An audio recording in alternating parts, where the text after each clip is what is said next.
Bismillahirrahmanirrahim. Bapak Ibu yang dirahmati Allah, Assalamualaikum warahmatullahi wabarakatuh. Innal hamdalillah nahmaduhu wa nasta'inuhu wa nastaghfiruh wa na'udzu billahi min shururi anfusina wa min sayyiati a'malina. May yahdihillahu fala mudhillalah wa may yudlilhu fala hadiyalah. Wa asyhadu an la ilaha illallah wahdahu la syarikalah wa asyhadu anna Muhammadan abduhu wa rasuluh la nabiyya ba'dah. Allahumma shalli ala sayyidina Muhammad wa ala ali sayyidina Muhammad wa ba'du.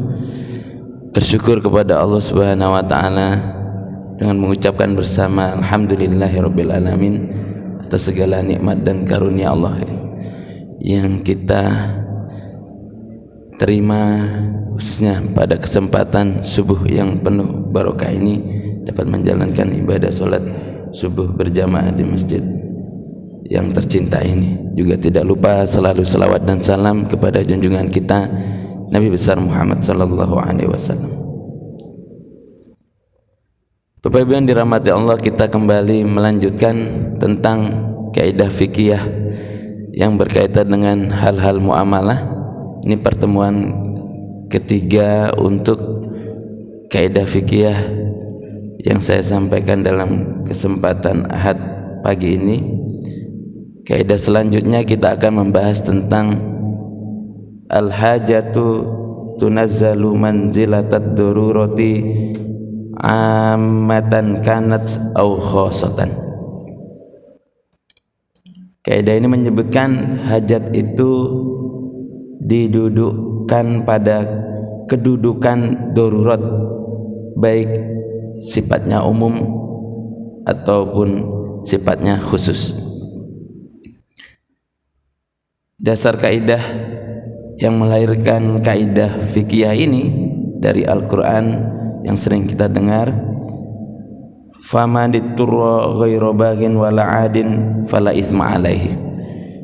Jadi kalau dalam keadaan darurat atau bahaya yang bisa mengancam nyawa, kita memakan sesuatu yang haram asal tidak berlebihan, itu diperbolehkan. Maka kita pernah mendengarkan sebuah kisah fenomenal bagaimana seorang ibu mengatakan kepada seorang pemimpin yang datang ke rumahnya karena mencium aroma bau masakan yang enak. Apa kata ibunya? Ini halal bagi kami, haram bagi Tuhan, karena yang dimasak adalah bangkai. Mengapa diperbolehkan? Karena darurat, tidak memiliki kebutuhan makanan pokok dalam waktu yang panjang sehingga membahayakan keselamatan nyawanya, maka bangkai tersebut dimasak untuk dikonsumsinya asal tidak berlebihan. Maka dalam kaidah ini, dalam kehidupan bermuamalah pun ada hal-hal yang sering kita hadapi dalam kondisi keseharian yang berkaitan dengan hajat itu didudukkan pada kedudukan darurat, baik umum maupun khusus. Kalau darurat itu sifatnya membahayakan, kalau hajat itu sifatnya kesulitan.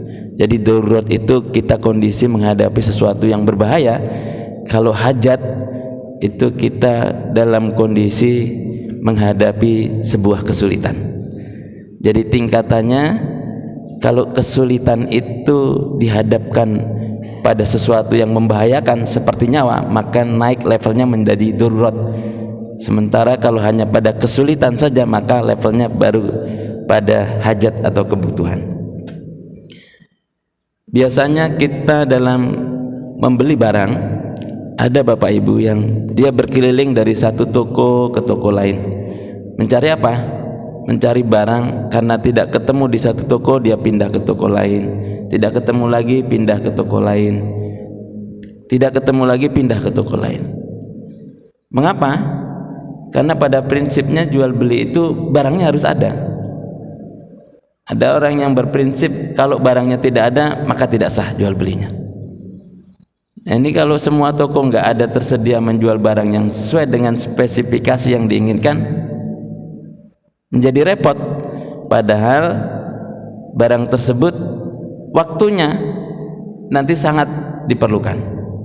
Contohnya kalau yang di sekolahan beli kursinya harus seragam. Kalau tidak seragam banyak, beli di toko mebel dapat 3, toko mebel satunya lagi dapat 10, tapi beda-beda warnanya. Sementara pengennya itu supaya satu ruangan sama, beli 100, maunya modelnya sama, ukurannya sama, agar terlihat enak, ruangannya sama. Tapi tidak ada di satu toko ke toko lain. Lalu bagaimana proses jual belinya? Saya tidak mau, Ustaz, barangnya tidak ada kok dibeli, ini haram. Nah, dalam kondisi al-hajah tadi, kebutuhan, karena kita sulit tidak menemukan di satu toko dengan satu toko lainnya, maka diperbolehkan membeli sesuatu yang barangnya tidak ada dengan cara apa? Inden, pesan. Bisa ini Pak, datangnya 10 hari lagi. Ya. Kemudian dia bilang, saya takut uangnya kepake macam-macam, saya bayar semuanya di muka, barangnya belum ada. Ini diperbolehkan dalam transaksi jual beli. Bahkan ada akad khusus namanya salam, bayarnya di depan, barangnya diwujudkan di belakang. Biasanya ini terjadi dalam akad jual beli rumah, dibayarnya di depan, rumahnya baru dibuat belakangan, karena tidak ada rumah yang bisa dibuat selesai dalam seminggu 2 minggu, kan tidak ada. Adanya mungkin 3 bulan, paling cepat 6 bulan. Ini diperbolehkan. Jadi tidak ada barangnya kemudian diwujudkan untuk memenuhi kesulitan tadi agar terpenuhi, ini diperbolehkan. Kalau kredit tidak masalah ya, karena bayarnya belakangan. Nanti kalau barang sudah datang baru dilunasi. Tapi kalau dilunasi di depan, bagaimana barangnya belum ada? Ini diperbolehkan karena memenuhi kedudukan hajat tadi. Al-hajatu tunazzilu manzilatad darurati amatan kanat aw khosotan. Baik itu yang sifatnya umum, yang sering terjadi dalam kebutuhan manusia pada umumnya, atau khosoh, atau dalam skala keluarga, skala kecil, skala golongan, skala grup, ini diperbolehkan ya.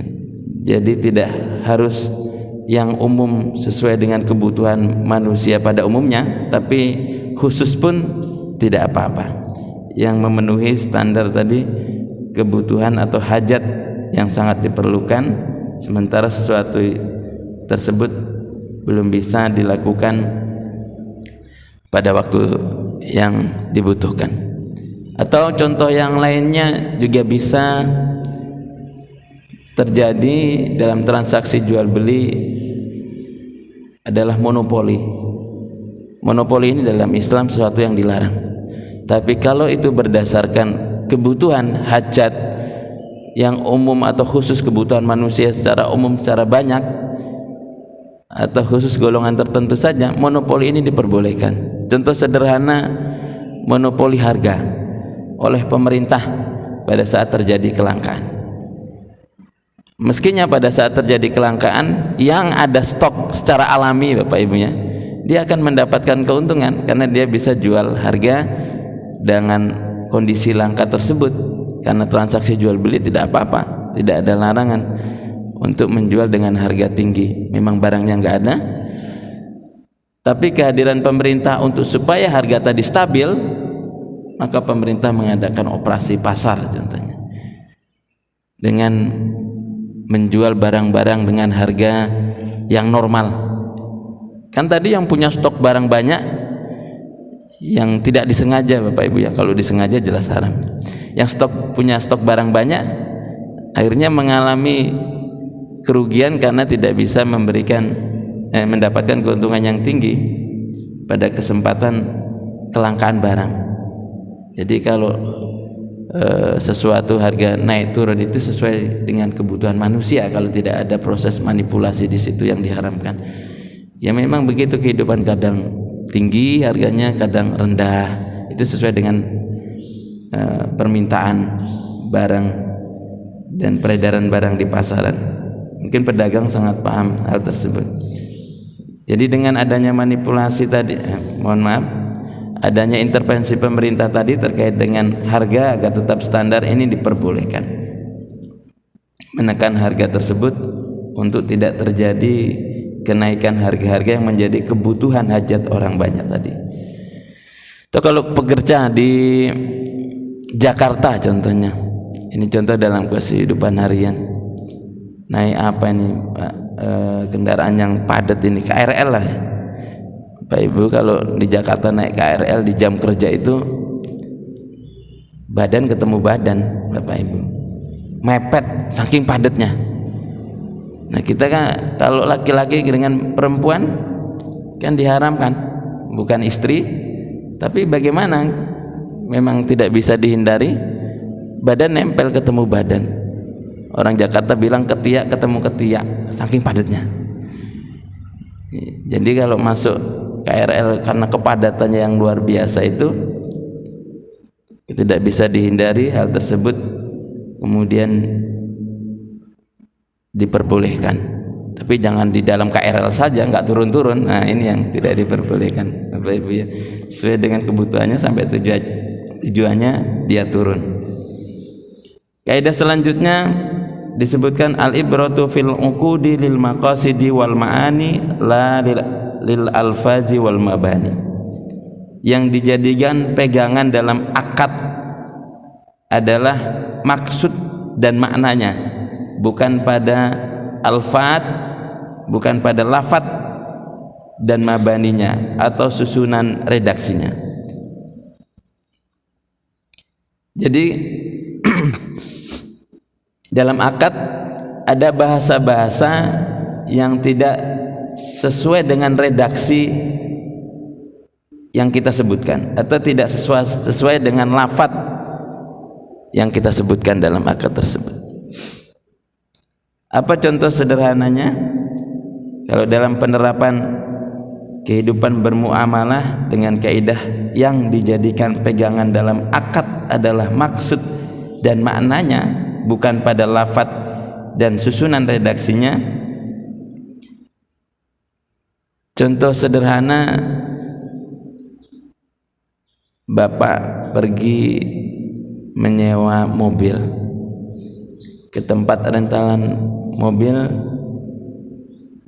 yang merental mobil tadi, menyewa mobil, dia bilang saya bawa Pak mobilnya ya.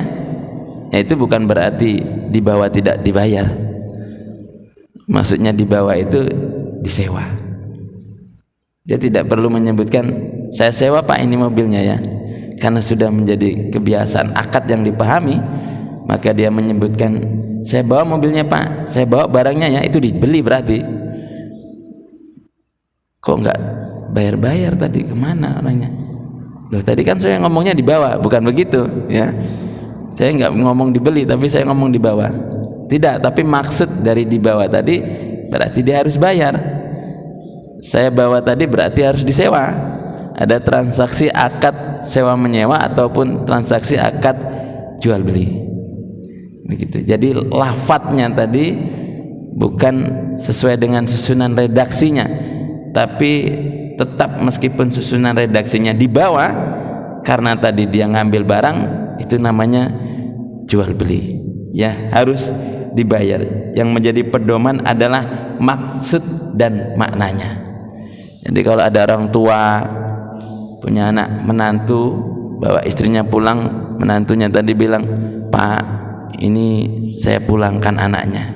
Oh ya enggak apa-apa, itu maksudnya diceraikan. Kapan nak diambil kembali, dijemput istrinya? Enggak, dipulangkan itu berarti diceraikan, sesuai dengan apa maksud dan maknanya dari kata dipulangkan. Pak ini anaknya saya kembalikan, itu artinya diceraikan. Enggak apa-apa, kembalikan, ini lagi banyak pekerjaan di rumah, bisa bantu-bantu, nanti kapan dijemputnya? Wah, ini artinya diceraikan anak tadi yang dipulangkan. Ini al-ibratu fil uqudi lil maqasidi wal ma'ani. Jadi yang dijadikan pegangan itu adalah akad yang dimaksud atau maknanya, bukan pada lafaz atau susunan redaksinya. Ini termasuk hutang. Nah, namanya akadnya hutang. Kata yang memberi hutang, pakai aja. Begitu. Ngomong pakai aja nggak bayar-bayar, yang berutang dulu bilangnya pakai aja. Ya, saya pinjam utang katanya dipakai aja, makanya saya tidak bayar. Bukan, maksudnya dipakai aja itu ya, mumpung dia lagi membutuhkan silahkan dibawa uangnya, nanti pas ada waktu untuk bisa mengembalikan silahkan dikembalikan tanpa ditagih. Itu maksudnya, bukan dipakai aja terus nggak nongol-nongol lagi, nggak bayar-bayar hutangnya. Mestinya yang memberi utangan tadi pakai aja, begitu ya. Itu berarti karena memang datangnya tadi kan mau minjam uang, ya. Jadi meskipun yang memberi uang itu bilang pakai aja, dikembalikan uangnya, gitu. Kok nggak datang-datang setahun 2 tahun, dulu ngomongnya dipakai aja. Wah, tidak, itu sesuai dengan makna dan maksudnya, bukan pada lafaz dan susunan redaksinya. Kaidah selanjutnya disebutkan idza batala syai'u batala fi dimnihi. Apabila sesuatu itu batal, maka batalah apa yang ada di dalamnya. Dasar Al-Qur'an yang menyebutkan kaidah ini berpedoman pada surat An-Nisa ayat 29, ya ayyuhalladzina amanu la ta'kulu amwalakum bainakum bil batil illa antakuna tijaratan antarodin minkum. Hai orang-orang yang beriman, janganlah kamu saling memakan harta sesamamu dengan cara yang batil, kecuali dengan jalan perniagaan yang berlaku dengan suka sama suka di antara kamu. Penerapan kaidah fikih yang dimaksud apabila sesuatu itu batal, maka batalah apa yang ada di dalamnya.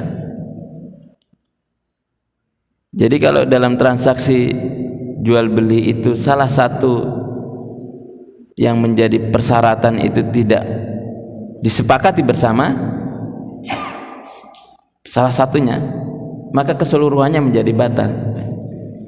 Jual beli kita nggak sepakat harganya, barangnya ada, pembelinya suka, penjualnya juga pasti suka karena kan ada yang beli, tapi nggak sepakat harganya, maka tidak bisa berjalan jual belinya karena ada satu hal yang tidak bisa disepakati dari semua syarat dan rukun jual beli. Idza batala syai'u, hanya satunya saja tadi, sesuatu yang terjadi dari keseluruhan rukun dan syarat yang harus dilaksanakan itu tidak terjadi, maka batalah transaksi jual beli yang meskinya dilakukan tadi. Termasuk sewa menyewa, harganya cocok sesuai, ketika datang ke lokasi rumah contohnya yang mau disewa nggak sesuai dengan gambaran yang sudah dijelaskan oleh pemilik rumahnya, katanya 3 kamar, ini kok hanya ada 2 kamar saja, satunya kamar pembantu, adanya di belakang dekat kamar mandi. 3 kamar juga, cuman satunya nggak satu ruangan, kamar tidurnya mepet di belakang, di dapur sempit kecil di samping kamar mandi, kan nggak bisa dimanfaatkan. Nah dia punya 3 anak, masa satu nyempil di kamar mandi belakang sana? Nah ini kan tidak bisa dilakukan karena tidak sesuai tempatnya tadi, harganya sudah cocok, lokasinya sudah enak. Kalau dilihat dari luar rumahnya sudah sesuai dengan yang ingin disewa tadi, tapi ketika dicek ke dalam ada satu kamar yang nyempil di belakang dekat kamar mandi, sempit kecil dan terpisah dari kamar yang lainnya, karena tidak sepakat tadi dengan kondisi penjelasan penyewanya tadi. Meskipun semuanya sudah sesuai, ini tidak bisa dilakukan transaksi sewa menyewanya. Kalau sepakat ridho berido baru bisa terjadi, jangan terpaksa juga ya. Ini yang terjadi kalau dengan akad, apabila sesuatu itu idza batala syai'u batala fi dhimnihi, maka batalah apa yang ada di dalamnya keseluruhan. Terakhir, kaidah fikih pada had subuh yang penuh berkah ini, al hukmu bil wasilati hukmun bil maqasidi.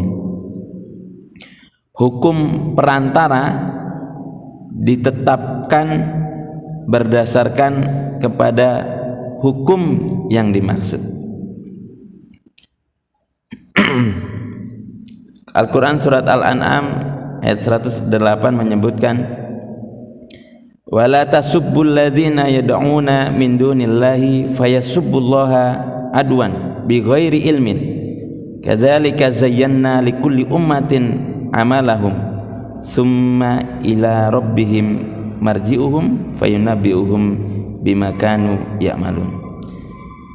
Dan janganlah kamu memakai sembahan-sembahan yang mereka sembah selain Allah, karena mereka nanti akan memaki Allah dengan melampaui batas tanpa pengetahuan. Demikianlah kami jadikan setiap umat menganggap baik pekerjaan mereka, kemudian kepada Tuhan mereka lah kembali, lalu Dia memberitakan kepada mereka apa yang dahulu telah mereka kerjakan. Dari kaidah fikih yang menyebutkan di atas, apa hal-hal yang sering dilakukan dalam keseharian muamalah kehidupan kita? Hukum perantara ditetapkan berdasarkan kepada hukum yang dimaksud. Ini contohnya juga transaksi hutang piutang pada umumnya. Jadi hutang piutang, baik itu yang pembayarannya dilakukan dengan cara satu kali atau yang menggunakan sistem jatuh tempo, atau yang pembayarannya dengan cara melakukan kredit, semuanya diperbolehkan. Hutang piutang Bapak Ibu ya, mau dia bayarnya satu kali atau yang dilakukan dengan cara kredit, semuanya diperbolehkan. Yang tidak diperbolehkan itu hutang piutang adalah meminta tambahan dari pokok hutang di depan. Jadi kalau kita meminta tambahan dari pokok hutang di depan yang dipersyaratkan harus dibayar beserta dengan pokoknya, seberapapun itu, baik itu 1%, 5%, 10%, 2%, mungkin 3%, kecil hitungannya, itu disebut dengan riba. Jadi wasilah tadi menjadikan perantara tadi yang ditetapkan berdasarkan kepada hukum yang dimaksud tadi, hukumnya haram tadi, sesuatu yang dimaksud dengan tambahan pokok pada hutang yang ditetapkan di depan tadi, menjadikan hutang piutang yang aslinya akad dalam Islam tabaruk, bagian dari kebaikan, menjadi sesuatu yang diharamkan. Padahal yang meminjam hutang tadi tidak keberatan untuk membayar pokok dengan ketetapan tambahan yang dibayarkan, tapi karena itu diharamkan dalam agama karena riba, maka semua proses transaksi hutang piutang tadi yang aslinya baik, tidak ada yang merasa diberatkan, tidak ada yang merasa dirugikan karena pedomannya adalah halal haram, maka tidak diperbolehkan. Meskipun tambahannya itu 1%, 2% di depan, apa itu dipersyaratkan. Tapi kalau tidak dipersyaratkan, maka menjadi tabaruk amal kebaikan. Bagaimana saat yang tidak dipersyaratkan? Hutang tidak ada persyaratan untuk menambah dari pokoknya, ketika mengembalikan ditambah 10% sama yang minjam. Ini diperbolehkan. Yang 10% kalau ditentukan di depan menjadi haram, kalau 10% ditambah oleh peminjam hutang menjadi kebaikan.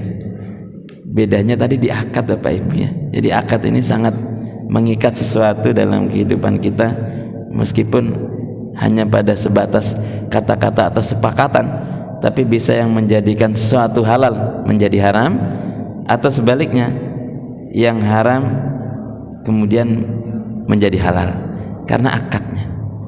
ya. Orang menikah itu halal karena akadnya. Yang tidak akad melakukan segala sesuatu yang terjadi dalam pernikahan menjadi haram karena tidak ada akadnya, akhirnya menjadi zina. Hutang piutang tadi tidak mempersyaratkan di depan untuk tambahan karena kebaikan dari yang meminjam hutang, dia mengembalikan bukan hanya 10%, bisa jadi kasih 20%. Yang 20% tadi menjadi kebaikan yang melahirkan pahala-pahala bagi keduanya. Pahala dari mana? Yang menghutang mengembalikan dengan tambahan hadiah jadi pahala baginya. Yang memberikan hutangan dia bersyukur karena mendapatkan tambahan pokok dari hartanya 20%, dapat hadiah juga, dapat pahala juga. Keduanya menjadi sebuah amal kebaikan. Ya Bapak Ibu, dari 4 kaidah ini yang sering kita temukan dalam kehidupan keseharian bermuamalah, semoga kita bisa menghindari hal-hal tersebut sehingga tidak terjadi dalam kehidupan muamalah kita sehari-hari. Usikum wa nafsi bitaqwallah. Assalamualaikum warahmatullahi wabarakatuh.